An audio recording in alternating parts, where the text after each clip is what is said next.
この番組はご覧のスポンサーの提供でお送りします。Alrighty, welcome everyone. I'm Tiabu and I am here for Modao Zushi. Last time we watched episodes 8 and 9, we're going to continue on with the trend of watching 2 episodes per video. So today we have 10 and 11 slated for us. Last time on Modao Zushi. Some stuff is happening. So, after getting indoctrinated, the title of episode 8, and along with a bunch of other young members of a bunch of the clans getting taken in by the Wen clan and having their swords taken and basically being sent off as essentially slave labor to just waste their time and fight monsters because, yeah. I don't know, there might actually be like a point to that, but it doesn't seem to be much of a point. It seems to be pretty insulting task for most of these guys, especially considering who they're having to take orders from. Wen Chao, yeah, kind of insulting. In any case, we find ourselves trapped in a cave, a strange and interesting cave with a strange rock formation, which turns out to be a tortoise, a really big tortoise-snake hybrid thing, which has been called something like the legendary Tortoise of Carnage, and it's a big scary fucking thing, and so yeah, that's bad. We managed through some self-sacrificing behavior and some cool moves to allow everyone else to escape, but Wei Wuxian and Lan Wangji stay behind. They end up stuck there. Both of them are injured in different ways, and they're stuck there. So they decide to wait for 3 days, and since no help arrives, they decide to come up with a play to fight it. So our boy Wei jumps on into the water, and meanwhile, Lan Zhan sets up a cool thing with strings and stuff, and they fight the tortoise. But in the meantime, our boy Wei has he notices something off to the side. There's this crazy red glowing sword, very ominous looking, encrusted with barnacles and decay and stuff, and don't really know what's happening, but it seems to be some kind of major focal point for all of the resentful energy and all the spirits that have coagulated in this pool underneath this Tortoise of Carnage. And in one scene, we see a shitload of that resentful energy in the form of almost humanoid, spirity, ghosty shapes, just drilling into Wei Ying's golden core. And we see him gasp out the last air in his lungs and sink. So, Lan Zhan, I believe, defeats the tortoise. I think we saw it get its head cut off and saw that sinking as well. But what happened to Wei in there? What is he now? Has he just become the ascended thing that was always promised? Probably not. Seems like he's probably going to have to wrestle with this for a while. Is this, how much more resentful energy entered into him than that one time when it seemed to almost kill him, when he absorbed a little bit from a feral zombie? This looked like a few dozen times that at least. So, how is he alive right now? Is he alive right now? What the hell is going on? I don't really know. But things are getting exciting. Things are definitely getting interesting here. And so I am excited to see what happens next. We also have, what's his name? Purple Boy, the head, or the first son of the clan where Wei was adopted. Chen? That doesn't sound right, but that guy. He is hobbling his way, I think, home, probably to request help from his family. We'll see how that goes, given that his mother is not very partial to Wei Wuxian at all. At all. He's off dying to a tortoise? Yes. she's not such a big fan. But we'll have to see how that goes. I'm expecting that we'll see something on that front as well. But I'm most curious, of course, about any kind of explanation or information that we get about what happened in that pool during that moment. What did we just see? Because I don't know. But I think it was something serious and interesting and important, and hopefully we find out soon. So, I have episode 10 of Modazushi up and ready to go. It is at 0 seconds. There will be two versions of this reaction video, a picture-in-picture version with the video up there, which you can find in the description. It won't have any discussion on it. It's just the episode portions with the video in it, and I put it elsewhere because copyright. And then on YouTube, there will be the timer-based version. It'll have subs down at the bottom and a timer over there. And at the very beginning, it will have a beep beep timer, which will go boop, boop, boop, beep. And on the beep and the green light is the same frame that the episode starts playing on my screen. So if you're playing along with your own version of the media, that's when you want to hit the button. Timer-based version will have discussion on it after each episode. So if you're watching the picture-in-picture version, come back here for that. Okay? Okay. And I think we're ready to go. So if you're using the timer-based version, get it ready because that timer is coming right now.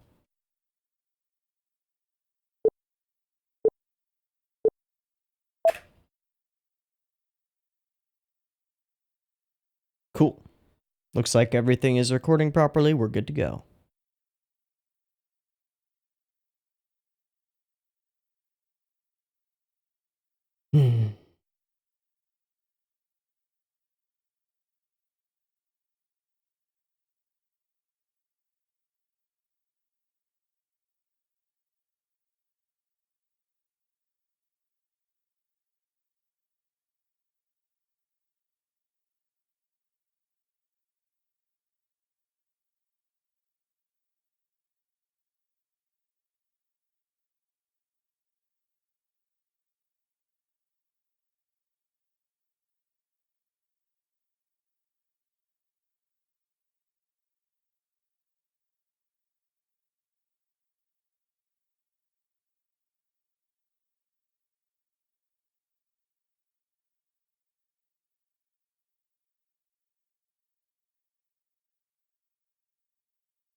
That's the title.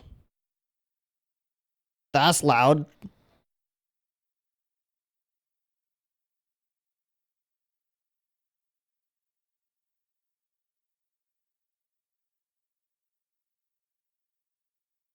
Pretty sure those weren't just reused cuts either. Those are all redone. That's cool. All right, headless tortoise.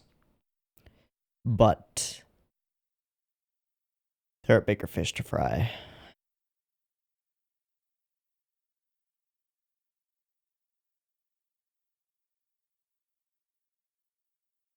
So he yanked him out, and he's alive.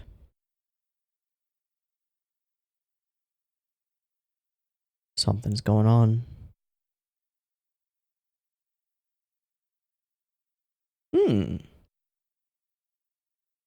Didn't his zither get broken? Oh. Just off the wires themselves. Wow.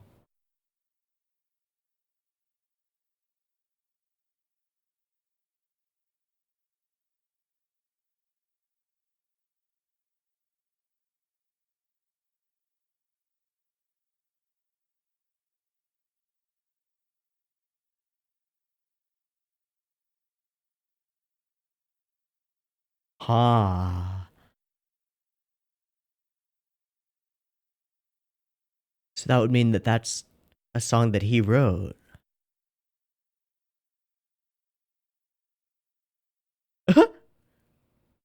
Oh. You made it.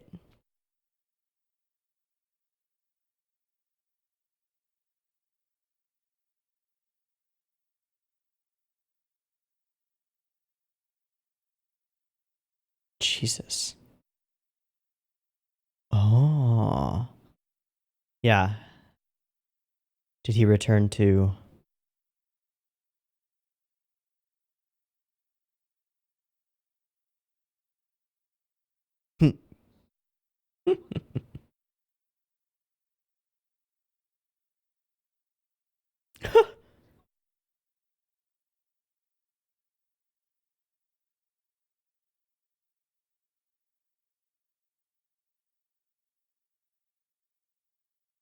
Makes sense.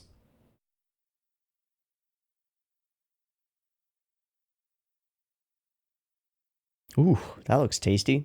Some lotus, some bacon, maybe? Mmm. Mm-mm. That title, though. You got no hands.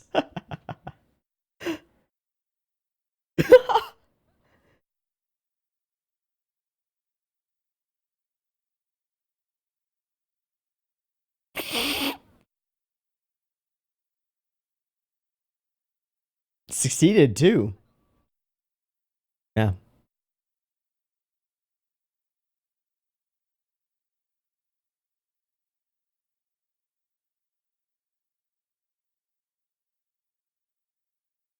Okay, okay. Oh. Oh, that just turned ominous music. What are the ones up to? Oh, man, they're taking credit. Of course they are. They all betrayed us. Yep. Yep, exceeded them. Ah, all by myself. Yep. No. Of course he did. Mm. Hi, Pops.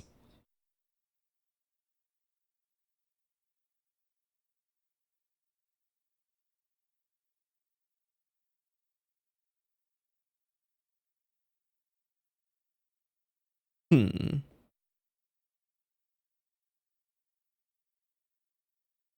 He did cut off the head.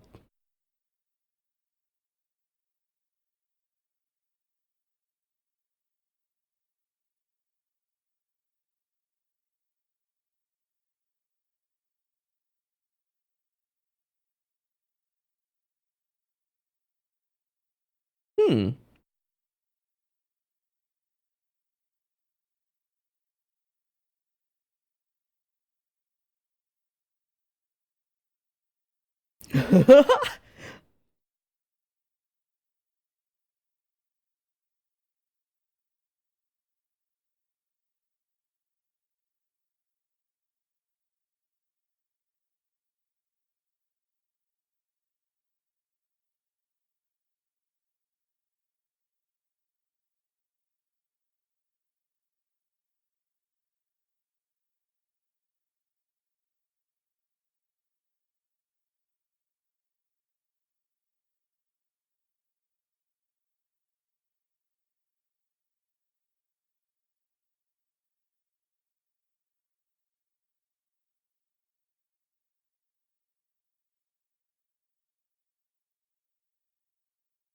No, you can, but why?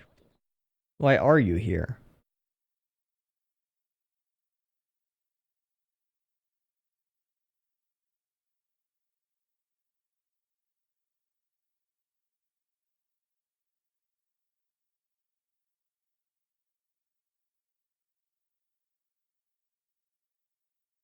Ooh.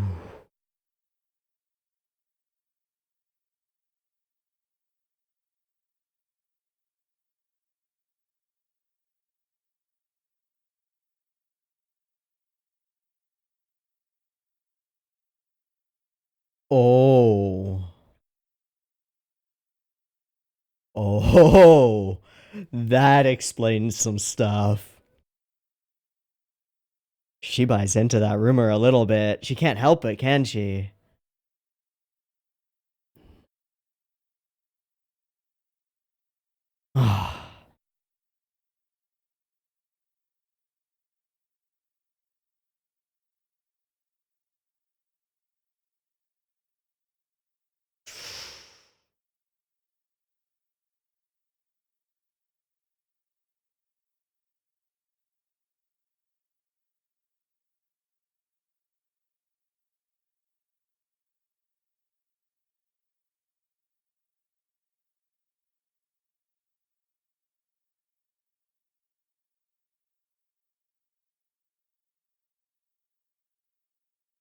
Shit, man. I don't think that's true. Yeah.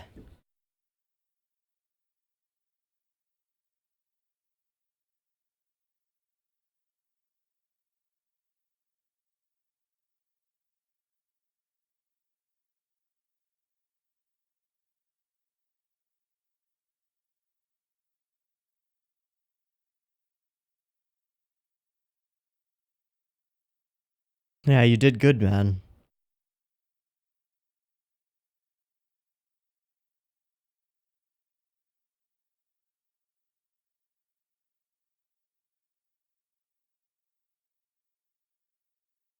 Ow.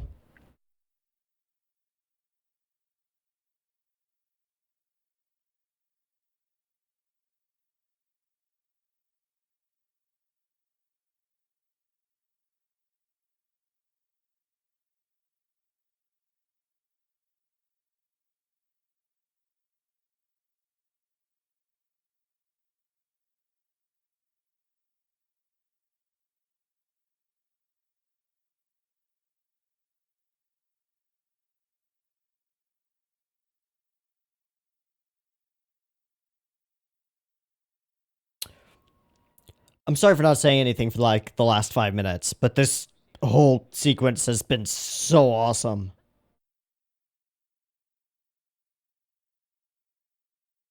Oh.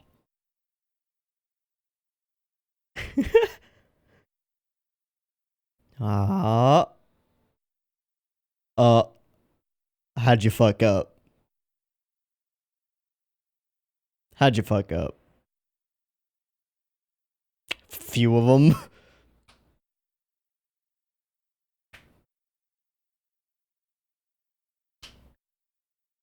You didn't follow through, huh? Oh, Jeebus.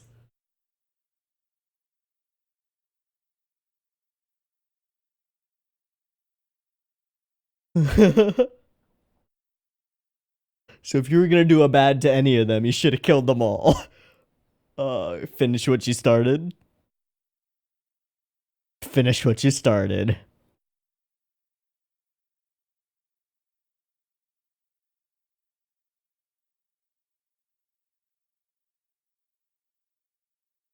Control of information.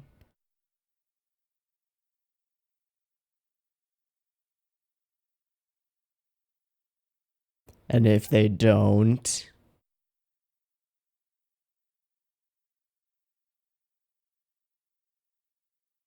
Oh shit.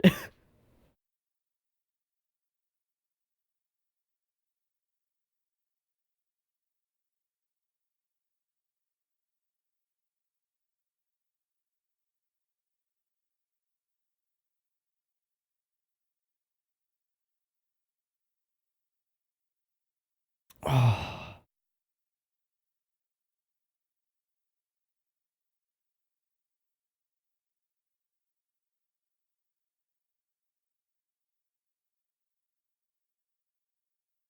I don't think that's it.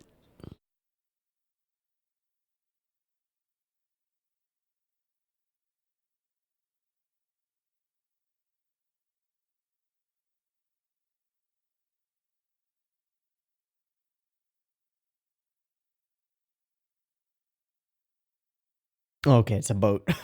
It's like, what the hell is that? The jade hairpin. The failed gesture, huh?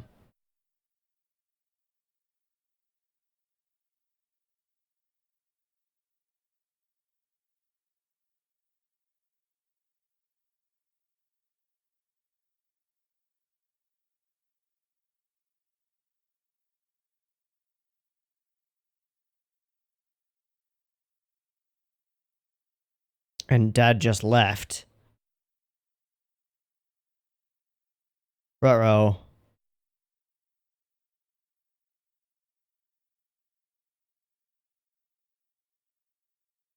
So she's in control. She's angry, and she has to make a decision of some kind, right? Uh-oh. Whoa.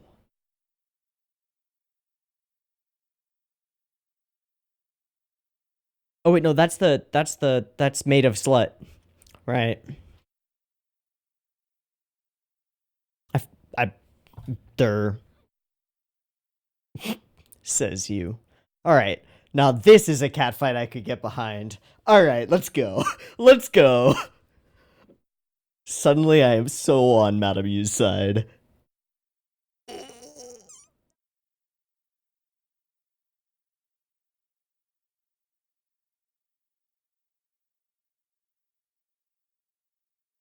Uh-huh. Uh-huh.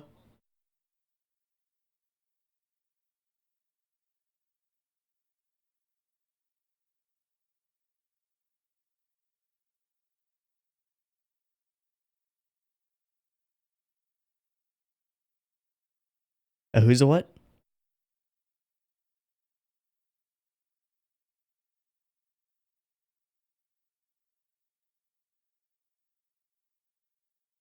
A what?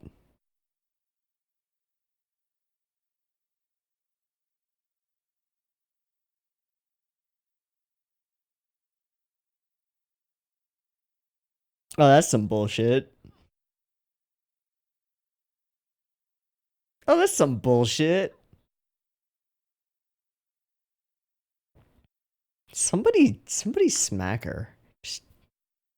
Just upside the head. I hope it's Madame U. All right.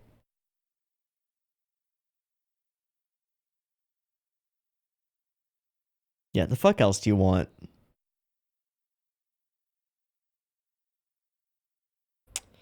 Uh-huh. Uh-huh.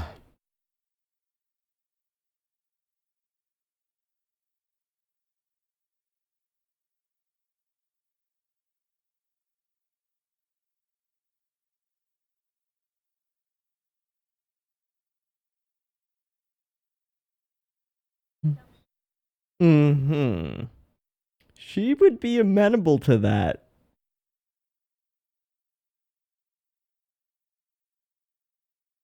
She seems like she'd be down for that right now.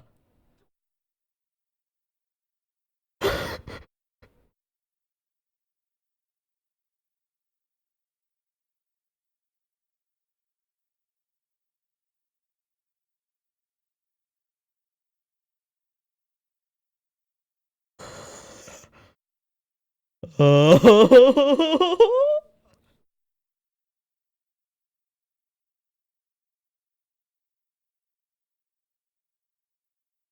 Fiddle, fiddle. Oh, playing like a fiddle. Oh, yeah. Oh, no.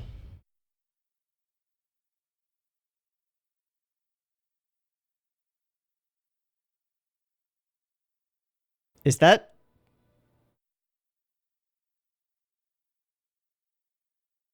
Let it happen. Oh, Jesus.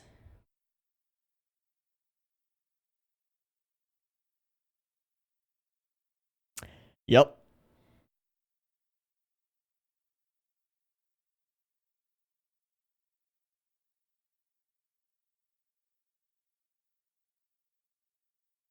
Like the punishment Lanjan got, but much, much worse. She's gonna try and kill him.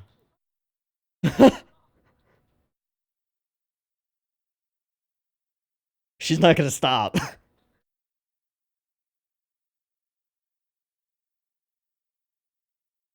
Oh, made of slut. Oh, made of slut. You done goofed. Okay, she stopped.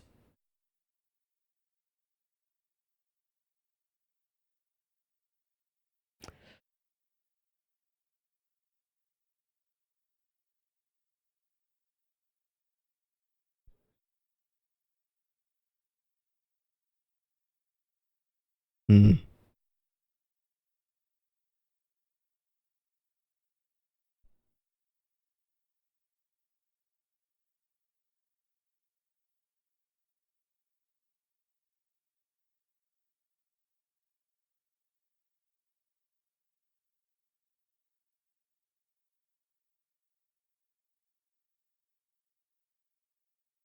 Holy shit.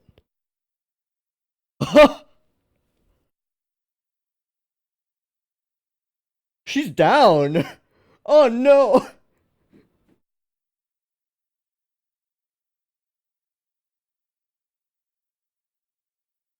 Punisher's not here.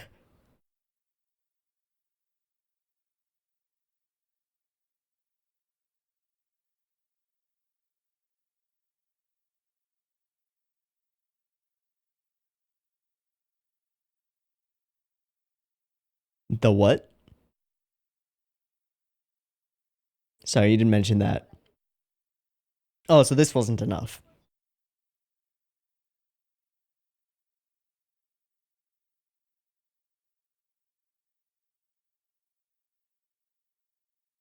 Hmm.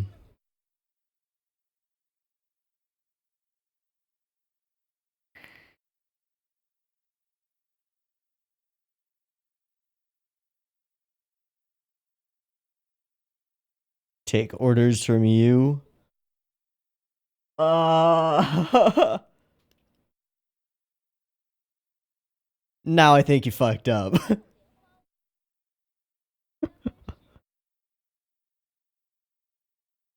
See, I think yes.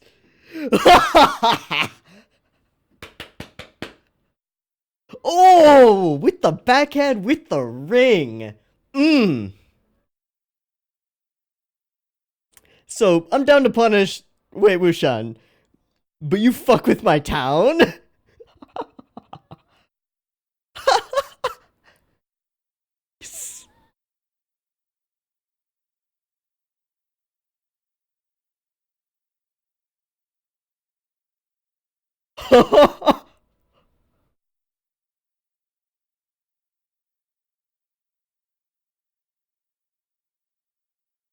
This means war.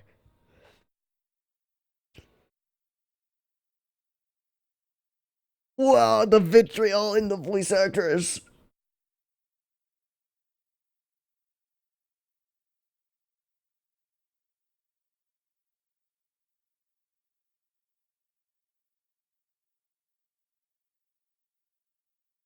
I'm kind of in shock. Okay. Okay. Yeah, that happened.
Wowie zowie. All right. Whoa, that got broken. Okay. Whew, whew, ha. What an episode. Okay. Um. Let's start with just general housekeeping. There doesn't seem to be any noticeable effect on Wei Wuxian. Not yet. We haven't seen him attempt any kind of cultivation yet. We've just seen him take 3 days in a coma to recover. And he seems okay. He seems weakened, certainly, but he seems okay. So, as far as answers on that front go, we're just gonna have to wait. So we make it out, pull him from the water after repeating a little bit of the final moments of the fight, and then he plays this song that at Wei Ying's request. He plays this song with a like a ratchet ghetto zither, and I think it's the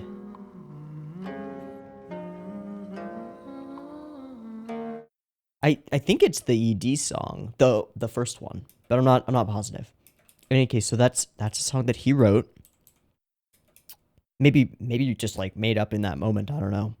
And we awaken back at home, and this whole sort of sequence of events where they're they start out very friendly. We immediately like are like, oh yeah, they're cool. They're basically brothers. They get along really well.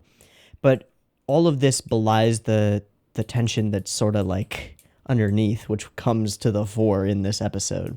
So Wen Chao has gone ahead and lied about killing the tortoise, because what else is he gonna do? Of course he'll take credit for it.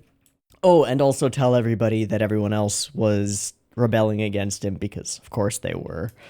Mm-hmm. All right. Uncle or Pops comes home. And then I didn't get this as it was happening, but I understood it a little bit later in two places. One, when he says you shouldn't have rushed to the fort, he's like berating Wei Ying for going too gung-ho, but that turns out that is the motto of their clan, is to like do attempt the impossible or something like that, which makes it seem that like Wei Ying is a more aligned son of the clan than he is, and this is the start of our tension. And then he gets berated by his father slightly for that, until Mom shows up and starts being real mad at Wei Ying. But more than that, it's that her husband treats Wei Ying as a better than their own son.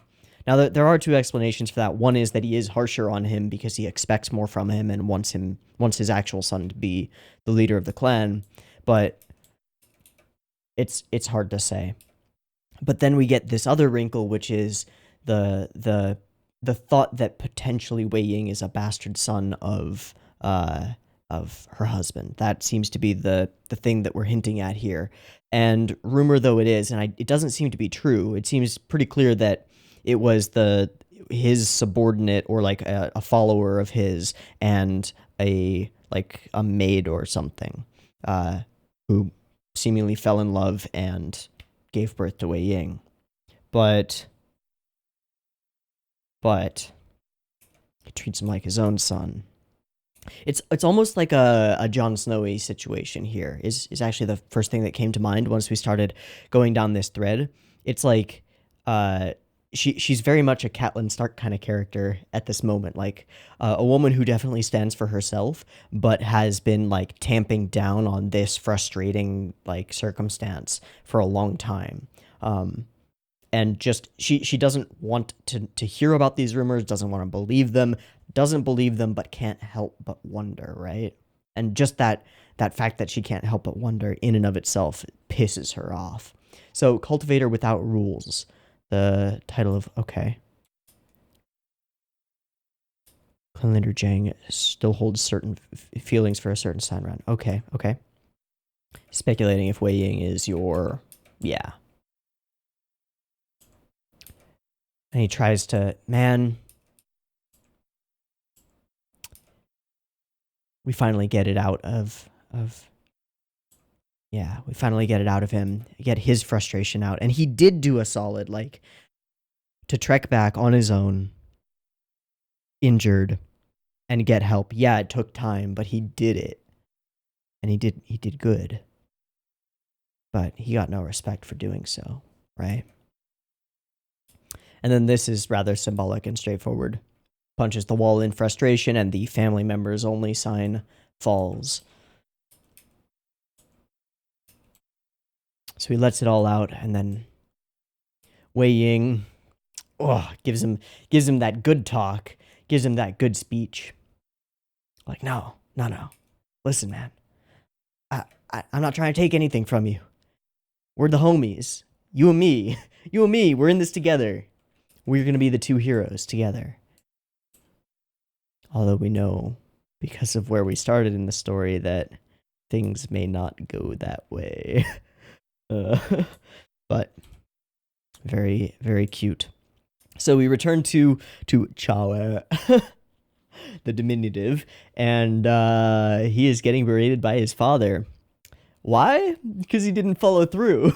You fucked with all these other young clan people, but you didn't kill them. You didn't prevent them from going off and doing their own thing. What are you doing, man? Gotta follow through. So now we need to assert dominance over them all. We're going to put out these outposts, these supervisory offices in every town. And well, that's our setup for what's about to happen. So Pops or Uncle takes off with goddamn some statements from Madame Yu. Also, I love the framing of this shot. Just in every way. We've got both characters sitting essentially on a third, but she's framed inside of the lotus flower, of the symbol of their clan, and he is outside of it. Big, clear divide, but with both in like space and depth of the frame, but also like physical divides here. This is just pretty cool. This is a nice shot. This is a nice shot. And we experience it from over here. We punished Madame Yu hears about it. Wasn't sure what this is, but it's a boat. He is holding the jade hairpin that was his sort of like attempted gesture, make binary gift, and that didn't work, and off they go, and in the meantime, an ominous crow comes and lands, and similarly, an ominous person comes and lands. I was momentarily confused and didn't recognize that this was Maid of Slut, but it is. And she's here, and oh boy, shit's about to go down. So she requests tea of some of the servants and gets some fucking snark. So props to the two servants for just being like, yeah, we're not gonna get you tea. Fuck you. Fuck you. I love it. I love it. I love just how hostile everyone is toward her because she's awful. She's the worst. I think she is, along with Wen Chao, like the most easily hateable character. But we get Madame Yu walking in. Oh man, look at the edge lighting here as she walks in. See the edge on her chin, her neck, all the way down her chest. And then as she walks past and into focus, it disappears because the light source is now behind her, and now the edge is on the back of her hair. Oh, what? Okay, so yeah, I've sent him for his just desserts. So it's some bullshit. It's some bullshit. So he shot a kite with an arrow, which I assume is the equivalent to like shooting what do you call it? Clay.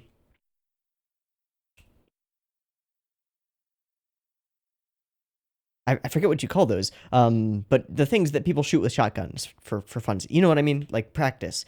Would make sense to have like a kite, small target on it, shoot it with an arrow. Hard to hit, floating around in the breeze. Makes sense. I'm assuming that they're used for archery practice generally. If not, then that's just weird. But it's a bullshit excuse for her to be here, essentially, and to fuck with the clan. Obviously, it's a symbol of their clan, and this is a great affront to the... Yeah, all right, whatever. Fuck you. So, Madame Yu comes, finally goes ahead and takes herself a seat. I love the framing of this shot. We're up real close so that we get this pan up to her. But we're not, we never like go into a low angle shot on her. She's not completely in control, not yet, but she will be soon. And then again, we have the symbol of the clan framed behind her, almost as though it's an extension of her headdress. It's pretty cool. And now we have a face-off between these two, I was going to say these two powerful women, but that's not quite right. It's this one powerful woman and this one woman who really thinks she has power, but doesn't.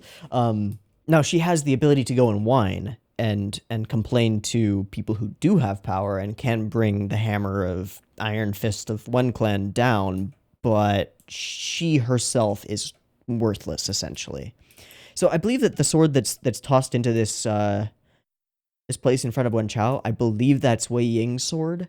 The one that was confiscated. So I assume that this is meant to foreshadow what's about to happen, which is the point, because he looks up like, ha at the sword, and we get this big point at him. Yep, okay. Y'all must punish him severely.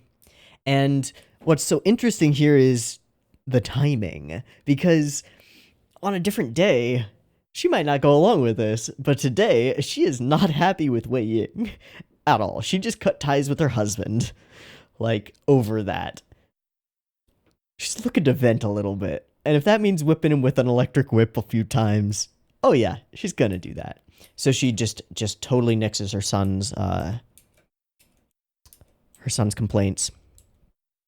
But then she finds the button to poke. Clan leader Jiang is not here now. If you don't punish him, others are gonna think something's up. So we see her beginning to muse on it, to think about it. Just the former love affairs. And Wei Ying goes in, protect the honor of his adopted family a little bit, right? But is silenced by electric whip of pain, which I believe we saw son/adopted brother guy in the first couple of episodes using that technique, right? I'm pretty sure we did. So that's interesting. Some crazy dope animation here. I love the effects of the electricity. Really good looking. Really punishing. Especially because we don't actually ever see the blows landing. Not really. We see the expressions of the people watching. So she is quite happy about this. But Brother Boy, honestly, the closest thing to really an understanding of what's going on is his face as he begs her to stop it. And I didn't think she was going to stop. I thought somebody was going to have to stop her. Because I actually didn't trust her as much as I maybe should have. I didn't put quite as much faith in Madame Yu as I should have. So, plus a couple of respect points to her. Because in this situation, it is understandable what she's doing on multiple levels. And I think probably necessary. I don't think there's another way around it. But then beyond that, like, she has a limit. And we're about to get there. Because, oh, it's so good. Yeah. So, also, well, what else do you want? The fuck else do you want?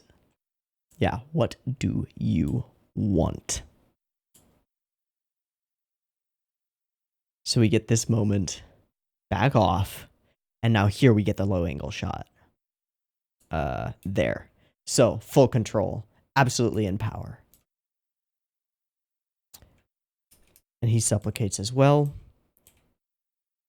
Yeah, so what if your husband finds out, etc., etc. But then,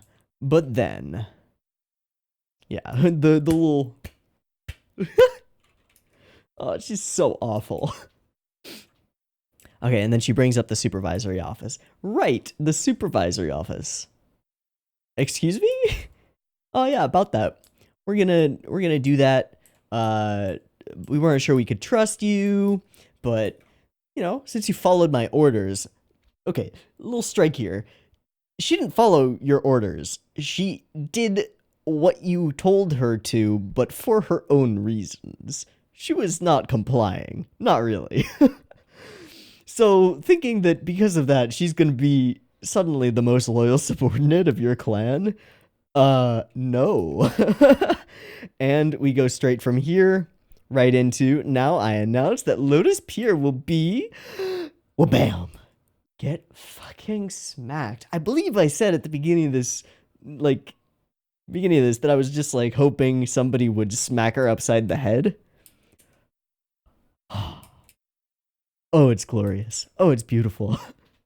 What a wonderful moment. But she's not even done.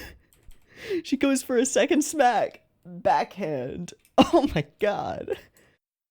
Fucking yes. And then picks her up by the hair. Mind the master behind the dog you're trying to mess with, which I assume she means is you're messing with the dog Wei Ying, and that's okay, but go a little too far, buddy. All right, let's teach you about hierarchy. I am superior to you. You are dirt. I love the voice actress's performance in these couple lines. I want to hear them again. Wei Pei. There's so much of a plosive there.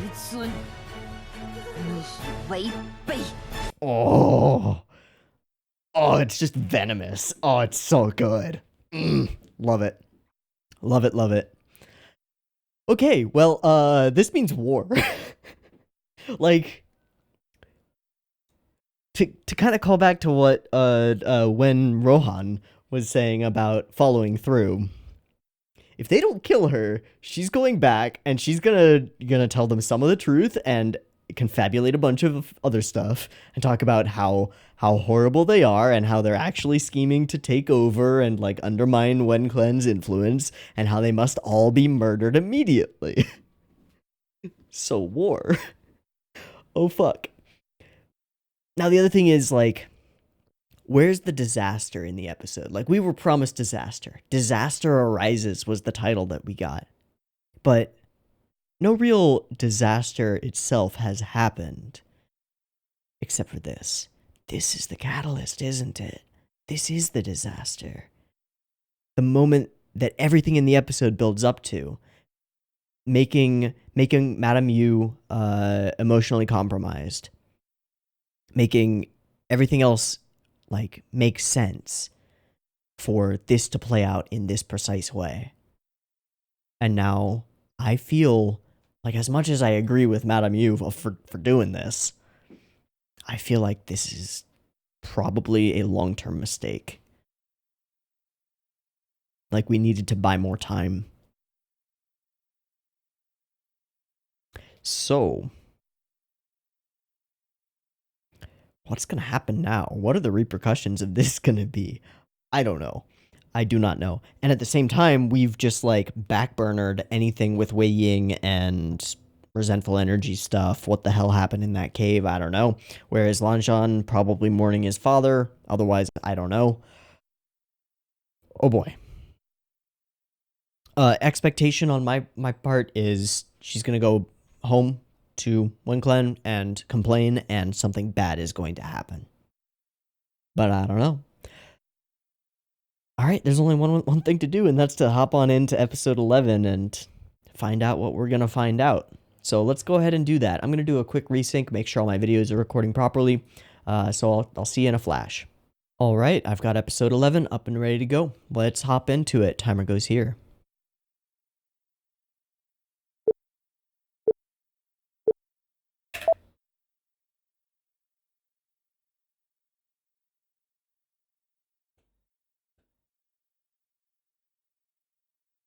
Okay, everything looks good.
Yeah, let's.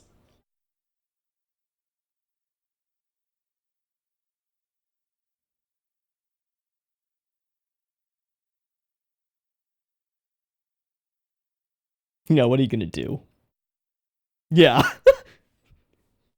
Oh, okay, you're gonna do something. That was smart.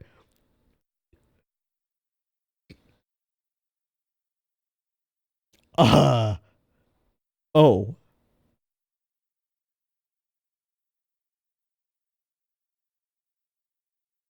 Mm-hmm. Mm-hmm. Mm-hmm.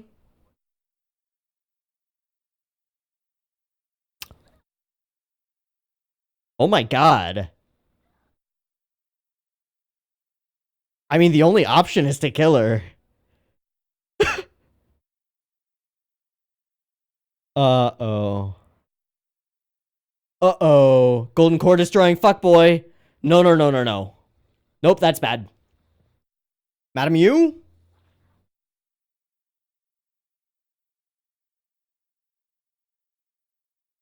Madam Yu, please be okay. She's gonna die.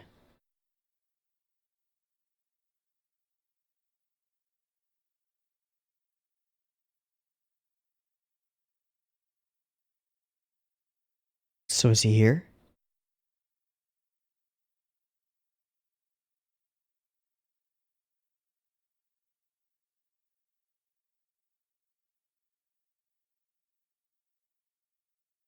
Jesus.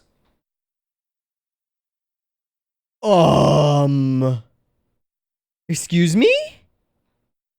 Oh, okay, we're moving backward. I thought there was stuff in the water moving. That was a little confusing. Got it. Okay. We were zooming out. War. Way faster than expected. Holy shit. Nope. Nope. Nope. Mm-mm. This bad.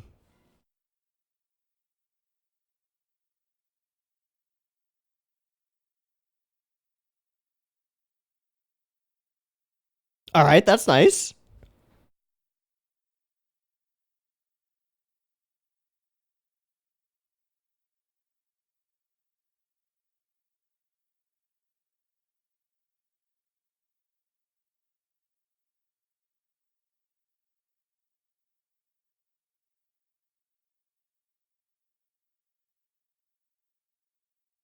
Okay.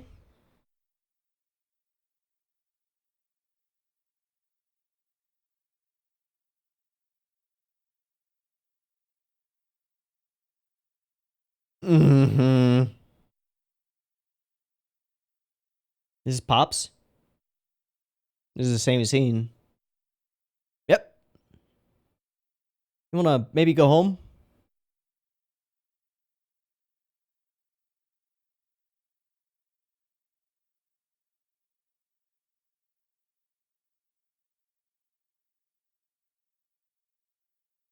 Let's turn this boat around or fly off on our swords. Yep. Good. Okay. Reinforcements. They are outside the barrier, though, so they're vulnerable.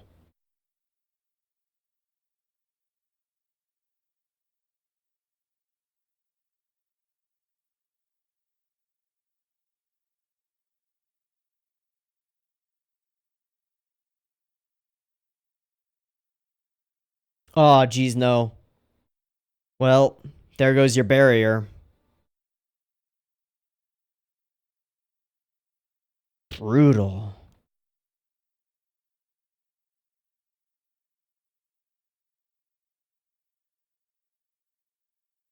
Shit.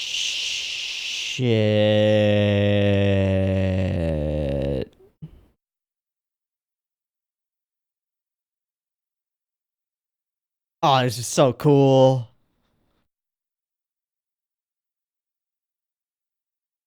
This is so cool. It's so hard to produce a sense of scale in conflict like this.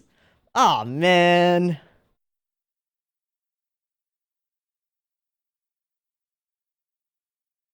Wow.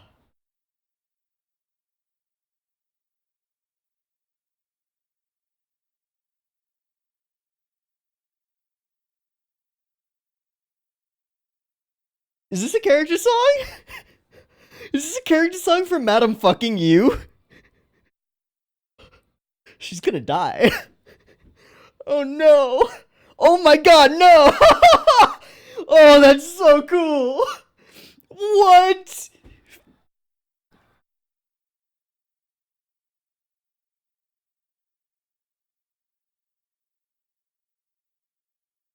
Oh, that's.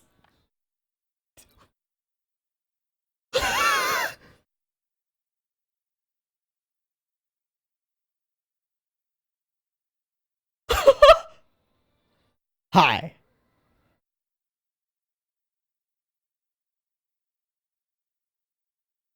Nothing.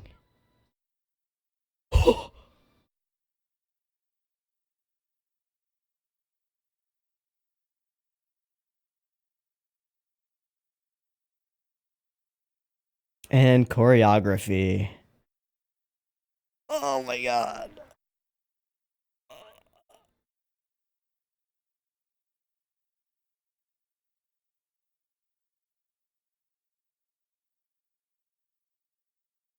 Uh-oh. She's dead.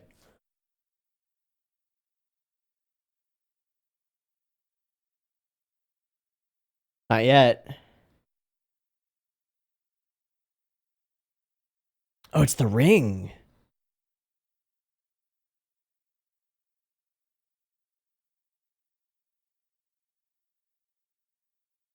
Plus like 10 points to Madame Yu. Oh my god. What was that entire everything?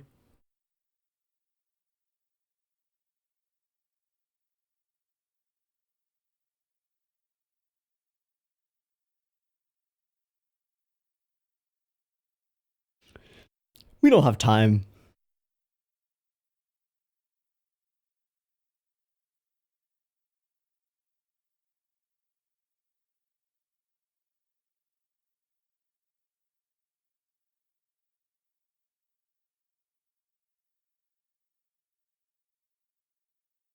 There's no fighting this off.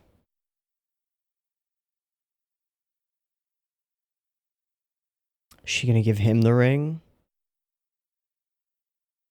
That makes so much sense now. Okay. You're the head of the clan now.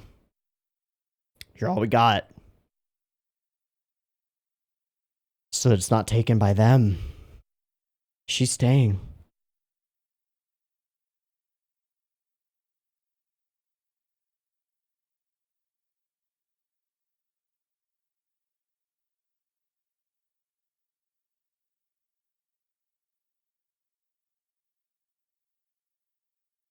Plus 1,000 points to Madame Yu.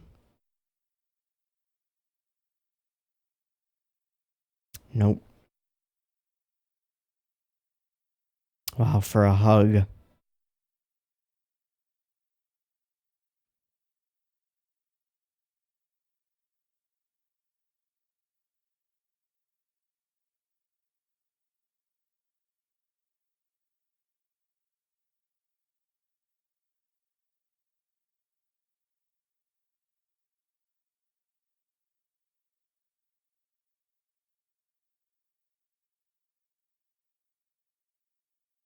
Saving you.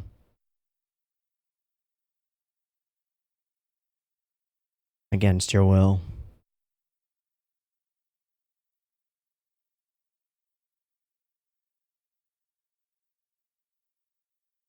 Absolutely.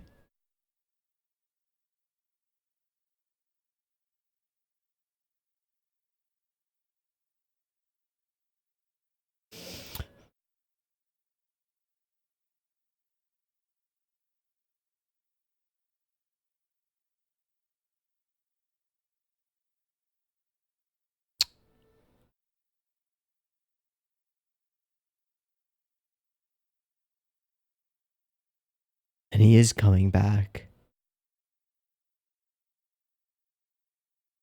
Wow, the woman who hates him, but essentially entrusts her with her most precious thing and her last wish.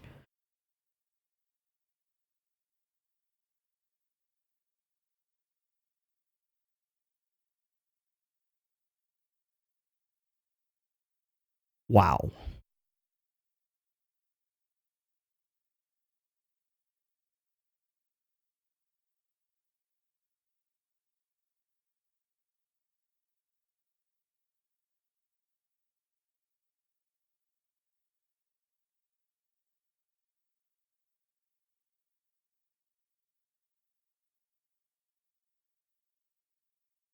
That's him. He's not gonna be there in time, is he? Oh?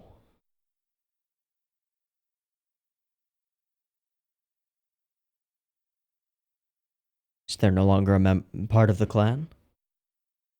Symbolically, at least.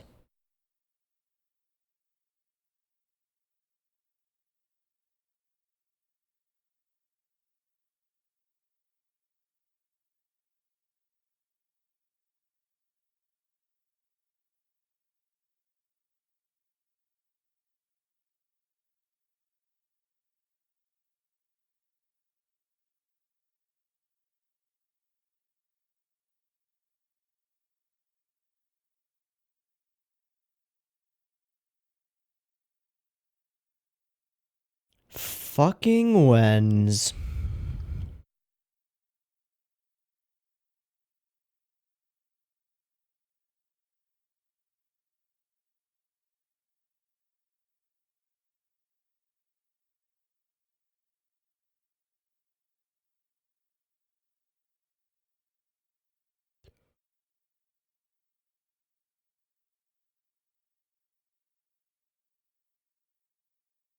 But that was an army. That was an army.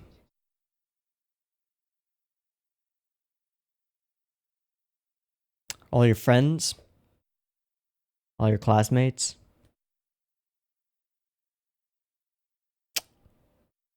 Yep.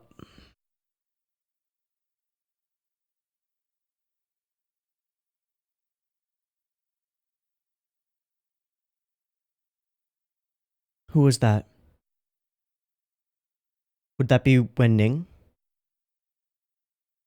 It is. Only one with a heart. Also, I've been told Ghost General. Still waiting to figure out how the hell that happens.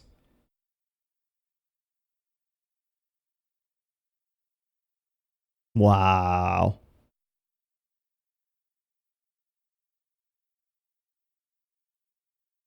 Bloody fucking mess. Just a fucking oh my god.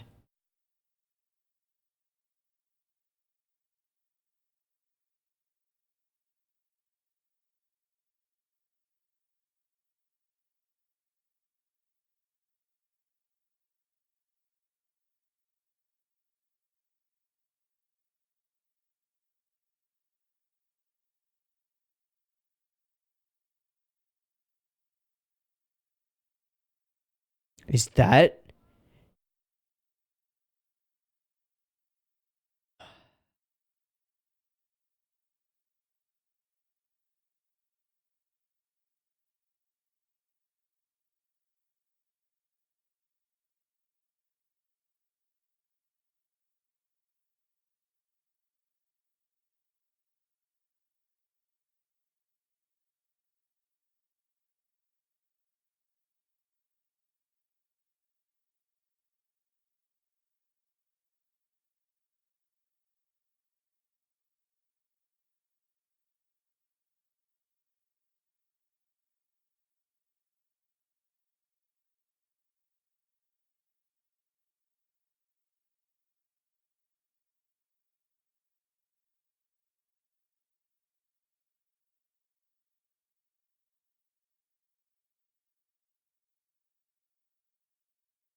That was core destroying hand guy, right? A little bit of respect for an opponent.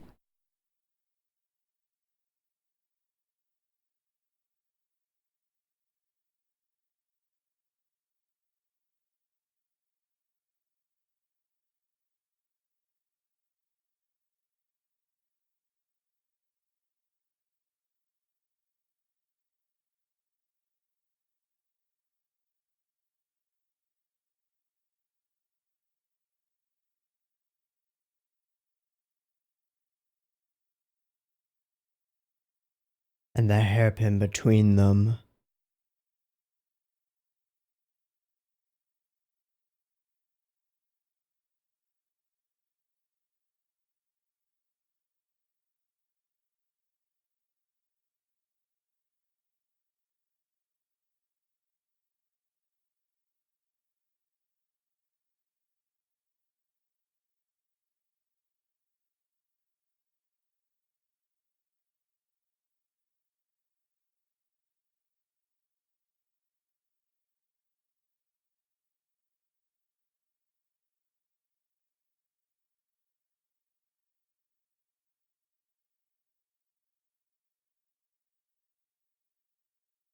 He's covering for them. Dude, no. Dude, no.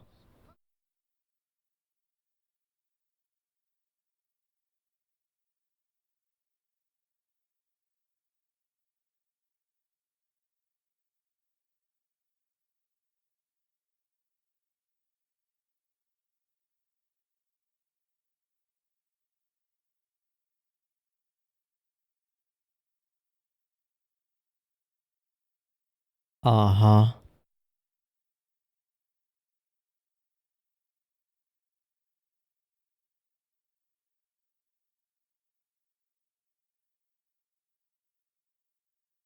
Hiding time.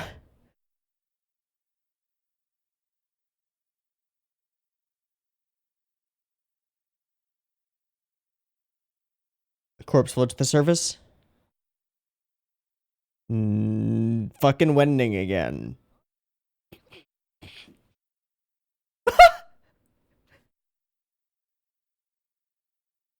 Bruh.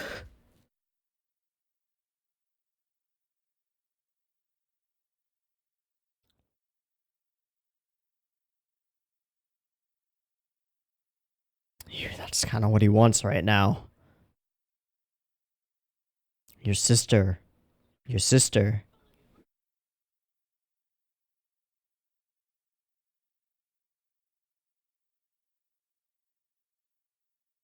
Even in another life. Ow.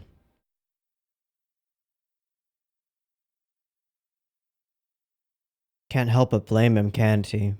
Yep.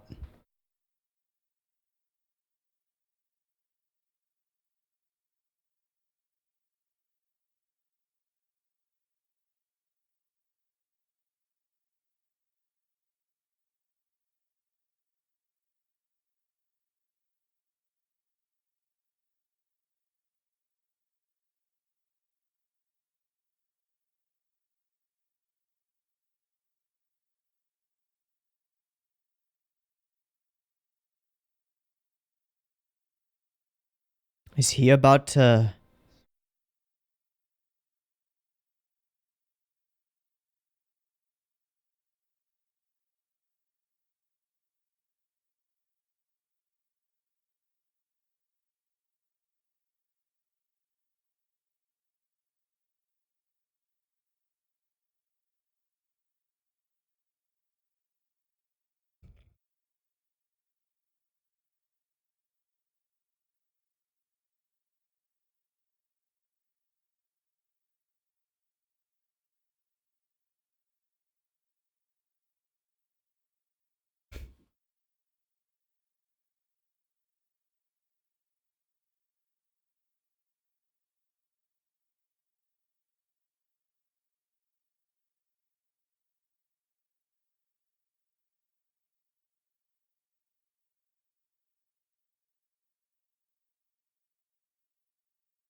Really?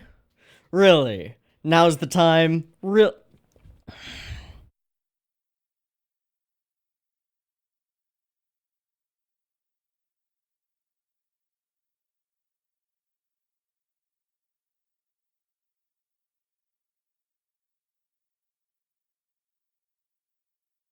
I'm so goddamn dejected.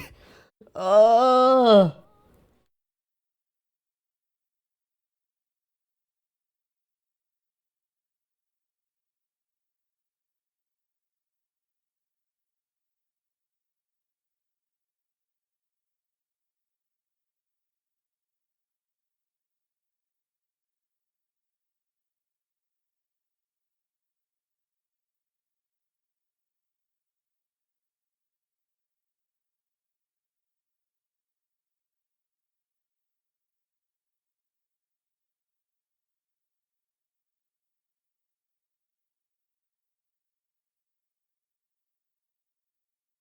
All new visuals?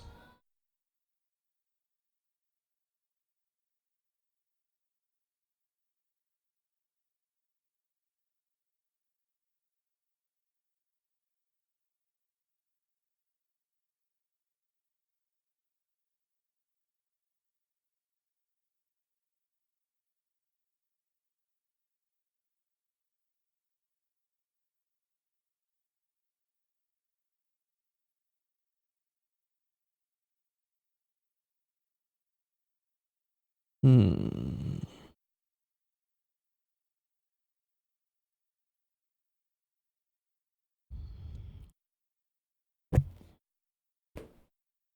I'm gonna take a minute.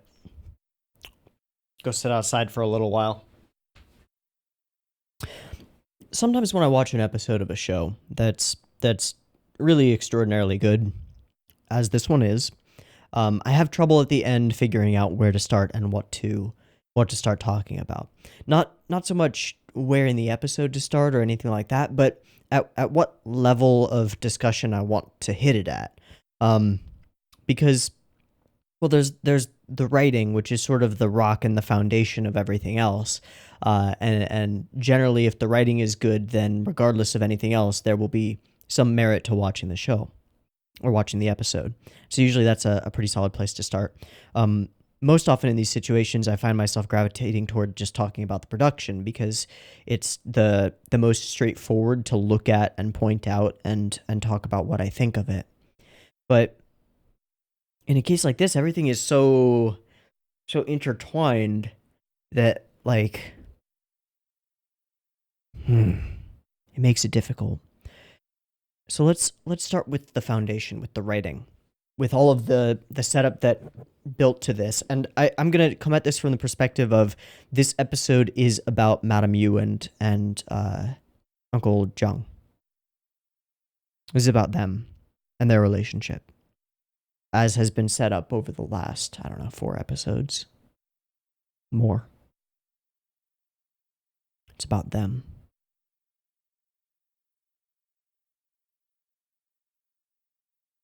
For the first time in the show, I was rooting for Madame Yu at the end of last episode, and that carried over into this episode.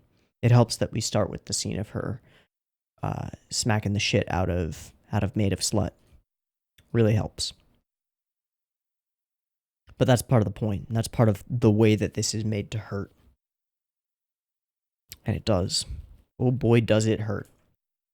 So we get this moment of, yeah, she's a fucking badass. And then we double down on it when the 2 Wens come after her. Yeah, she's a fucking badass. And at the same time, we know that Uncle is off on his own. I swear I thought she was gonna kill her. I wish she had. She should have. But then this guy's there, the Wrinkle. And because he never leaves Wen Chao's side, Wen Chao is here. And if Wen Chao is here, there's an army here. And we're fucked. So I'm going to skip over all of this. I'm going to skip it. Just skipping ahead. Because I just want to focus on this one thread of the writing. And then from there, I think we can unpack the rest. So we return to Uncle. And he has had the jade hairpin repaired. And there's symbolism here in that it's like it's more beautiful now. And it appears to have some little bits of gold woven into the jade as well. I forget what it's called. I think it's a Japanese style of rebuilding pottery. Rebuild pottery gold? Kintsugi. Yeah.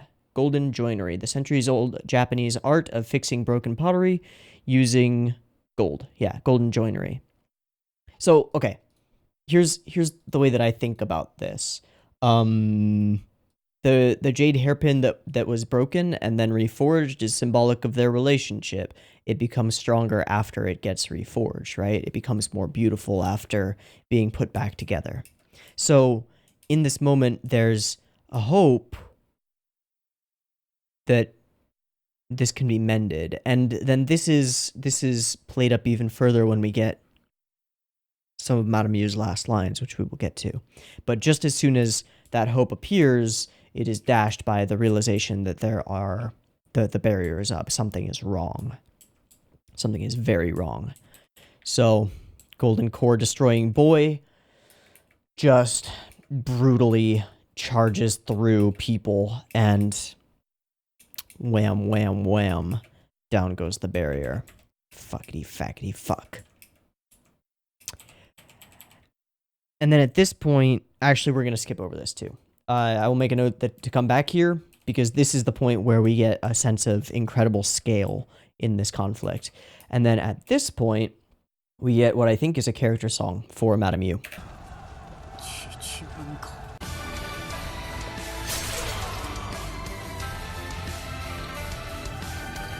And I can't play too much of that, but I think you know what I mean.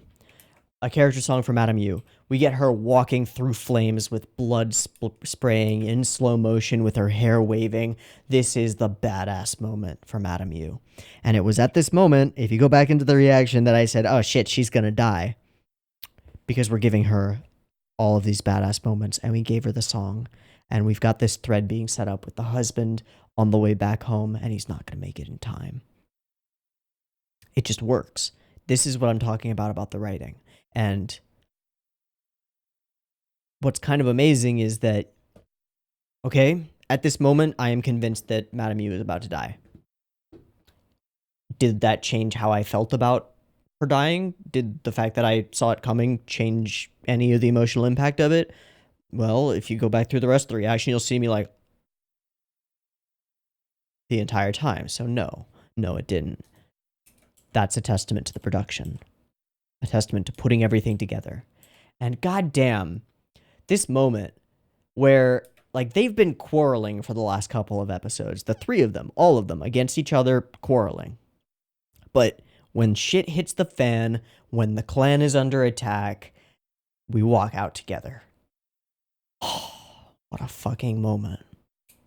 And we get it from the side, and it is just amazing.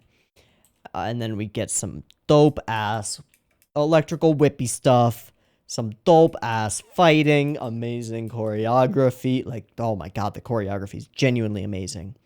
And then there's this. So, core-destroying hand reaching for him. Wei Wuxian pushes him out of the way. He hits him. He seems to make contact. From what I've seen before, that guy makes contact with you with his hand and you die. Why is Wei Wuxian alright? I'm guessing it has something to do with the resentful energy stuff, but I'm not sure. I don't know. Definitely seemed to grab him and touch him.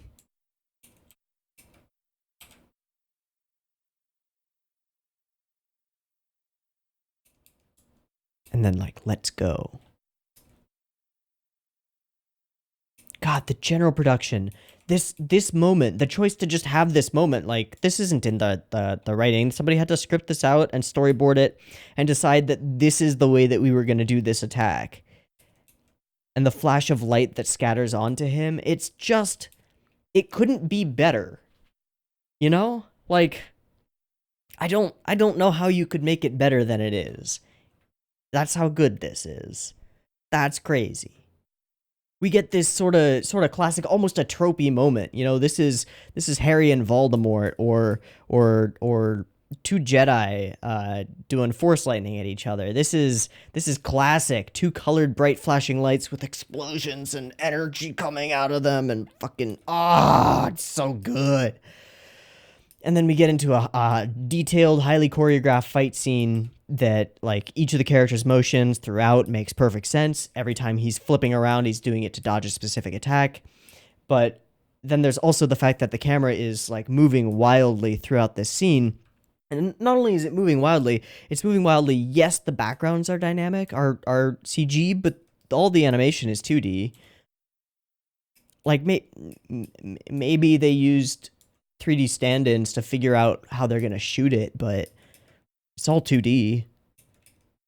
And then there are all of these little amazing barely moments. Like that where they match hands. Like that's his explodey hand, right? And so she's blocking it and using some of her own energy to prevent it. You know, we see a flash of purple off of it as well. So despite no explanation or a side character sitting off on the sidelines going, oh my, she's using the blah, blah, blah, blah, technique to stop his golden core hand thing. We don't need any of that because the visual storytelling is more than good enough. That's amazing. Genuinely amazing. Using chunks of the environment. Using a corpse of the fallen Oh my god. Spraying her. Oh my god. It all makes amazing sense. The setup of the ring, everything. But then she goes ahead, she brings the ring back, dodges out, grabs the homies, and bounces. And even after all of this, she still can't help but berate Wei Ying. Like, fucking this is your fault. And it kind of is, but it really isn't.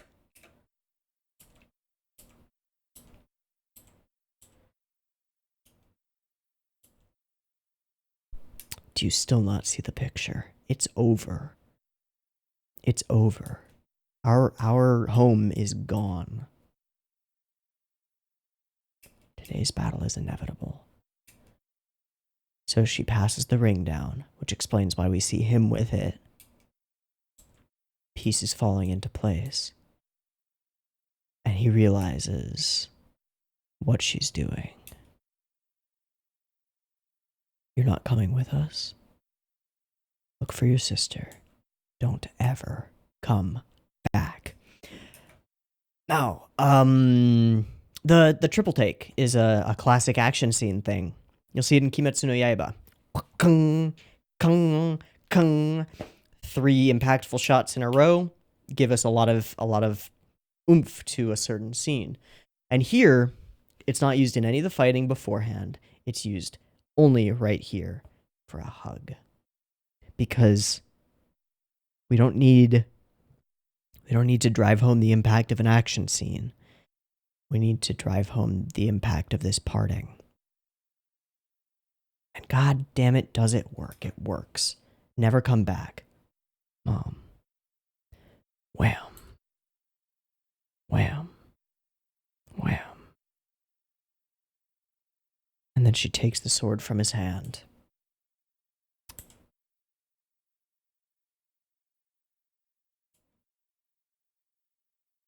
Throws him into the boat, locks them together, and then with her hair in the wind, framed dead center in the shot, she makes her last request toward the boy that she's been talking about despising for the last 3 episodes. As much as she can't stand him, and maybe just because she doesn't have a choice or anyone else to rely on, but in this last moment when shit hits the fan, when everything comes down to it, she puts her son and her trust in the hands of Wei Ying. And then goes off to die.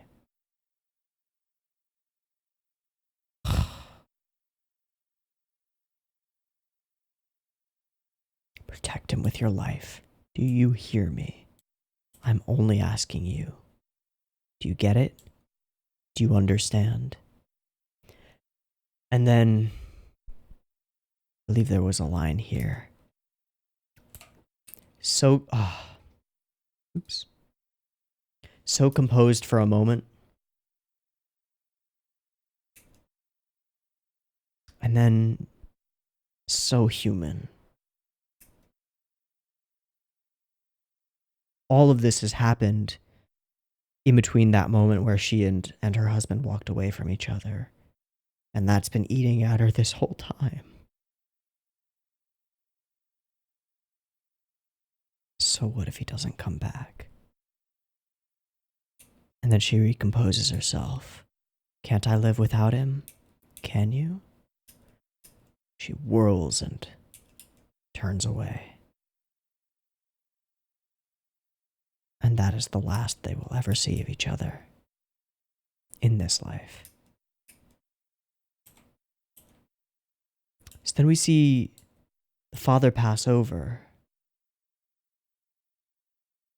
And I believe it's meant to be, yeah, it's his tassel that falls.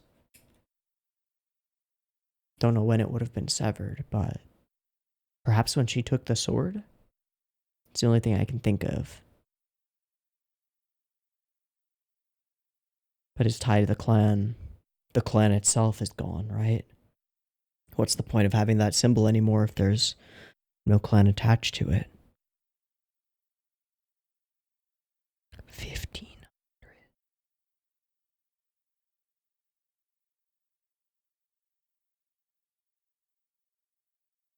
So this is part of the problem.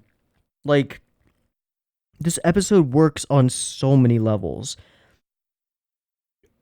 If it had just succeeded in producing a bombastic big battle, which I still haven't talked about, the amazing like scale that they managed to create with this action sequence.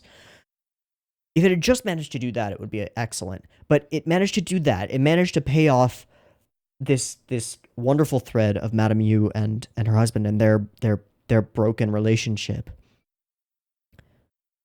And managed to like work on a political level in the world, on a very personal level with our characters who do survive, on an extremely personal level with those characters who don't survive, on like an intrigue level of what the villains are up to, on a not just the scale of the battle itself, but the scale and impact of the aftermath is amazing, and we're getting right into it now. There are just so many ways in which this works, and then he sees the tattered flag, and the one flag just rises. So, we end up at the training field, a familiar place, dragging people around, and then Wen Ning symbolically puts one of the tassels back on one of the corpses. He's a good boy, you know? He's a good boy. He's not super happy about all this murder and death that's been going on. Now, I get the feeling that Wen Ning like saw them and then covered for them. It's never stated explicitly, but he covers for them like 3 separate times. And just the look on his face where he's like, and then he says, I saw a suspicious figure in a totally different direction. He's totally covering for them.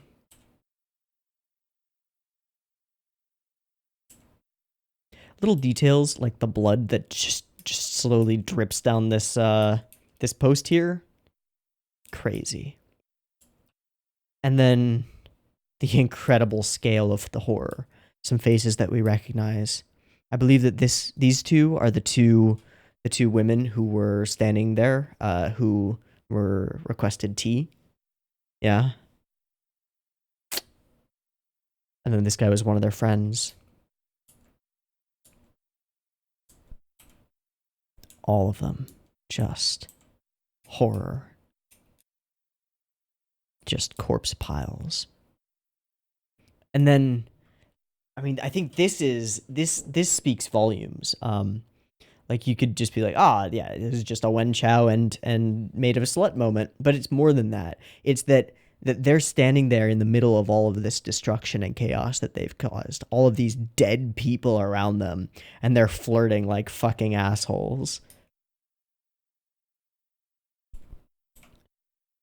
And it's the perfect thing to be going on to absolutely piss the survivors off. And then we turn our attention to the dead.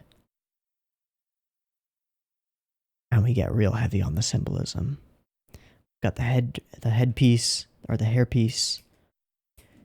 Even in death, she still sits upright, sword in hand. And it's only when she comes back to face her corpse. Petty, right? She goes to slap her to just desserts, right? But then core-destroying hand boy stops her and remarks that she is remarkable as a cultivator. He who just fought her, right? Essentially to a draw a couple of times in the last hour. One would rather be dead than humiliated.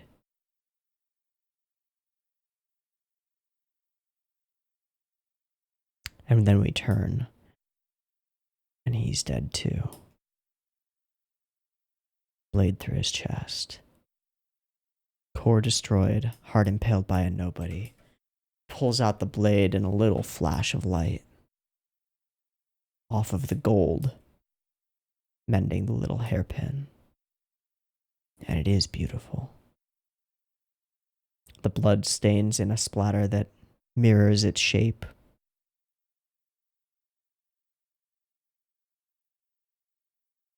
And then they're left, facing each other. The hairpin between them. Almost like the closest they've ever really been.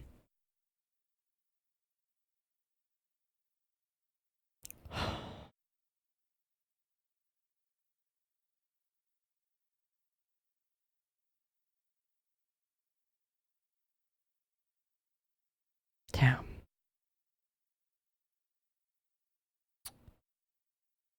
The animation on this cloth floating down is just incredible. Actually, cloth in general in this show is animated so amazingly well. So we hear ourselves a little snap as he is definitely struggling. Change everything to the motif. Oh, no. Now we hear the snap. Go and look for it. And then when Ning covers. Once more. And then out here, they fight.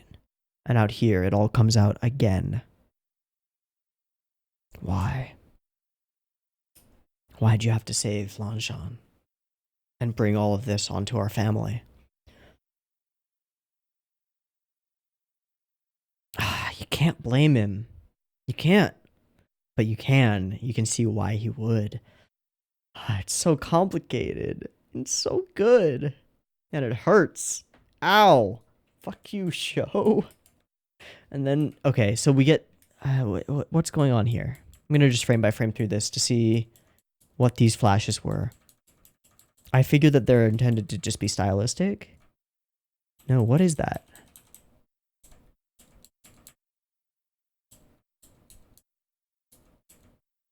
No, it's just him.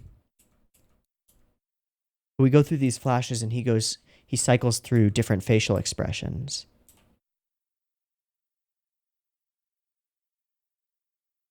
Almost gleeful. And then in that flash, there's like a flash of him almost laughing.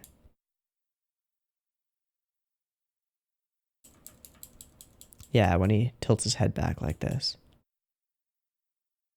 And then it flashes to horror.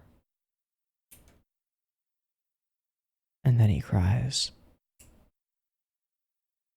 And Wei can just watch. And then cover his eyes as the rain falls. And cry as well.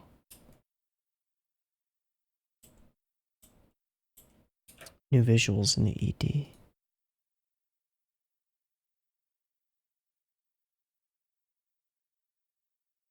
Okay, I think I've covered the most important part to me of the episode, which was the story of Madame Yu. Now, the one other thing that I really want to mention is just the effectiveness of the battle, of some of these shots. Like, okay, this one confused me a bit. It did. When we go from here, we fire off the flare. Yeah. And then we sort of zoom out from here. I'm gonna double or like significantly increase the playback speed, so it'll be a lot faster. Yeah, that shot confused me just for the first portion of it. Because I thought that these were things moving through the water toward the place until I realized that the place was getting further away as we go past the boats. So this is our pull back in scope and show us the whole picture.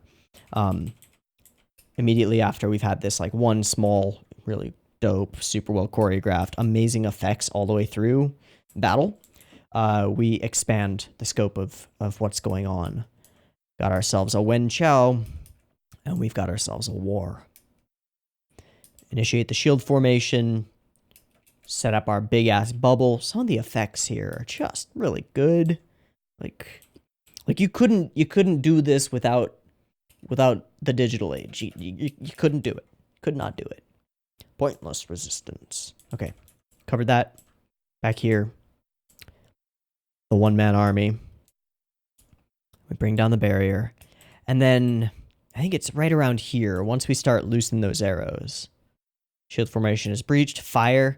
And once we just see the incredible number of arrows being loosed here, the choice to shoot this from above and follow the arrows down is very war filmy, like following a bomb. The whole thing almost feels inspired by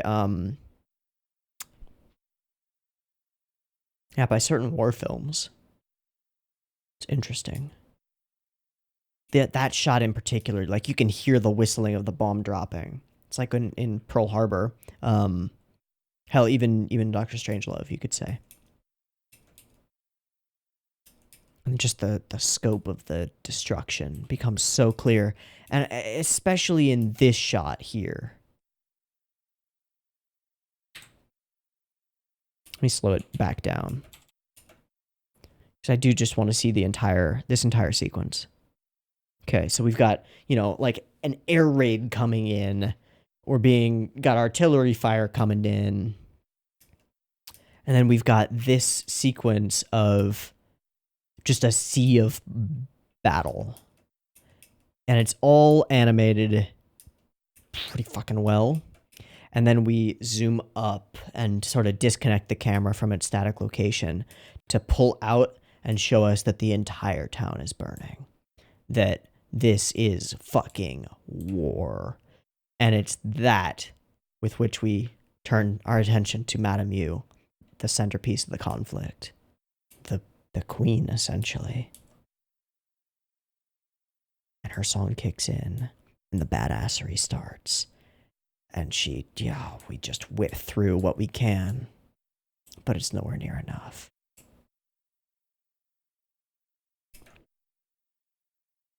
Wow.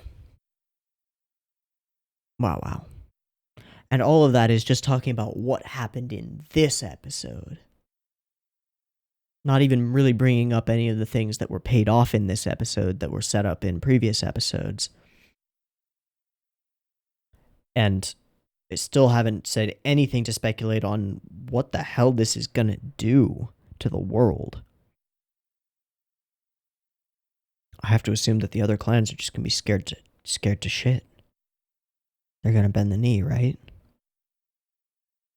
So now Wei Wuxian, unaffiliated, essentially, has no clan affiliation to protect him, is an outcast of the most powerful governing body in the area, along with his adopted brother, who he is not on the best of terms with right now. And I think the only person that he knows in the world and knows like how to maybe find would be Lan Zhan.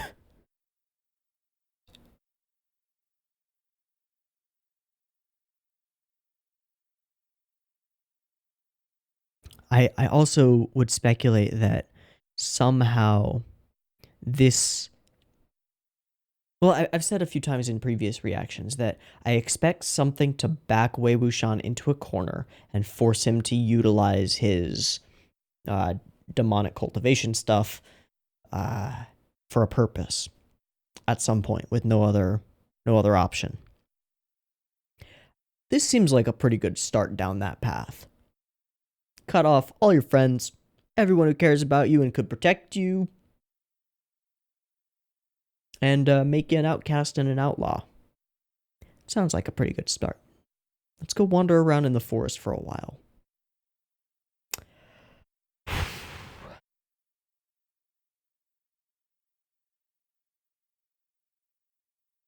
This was a heavy episode.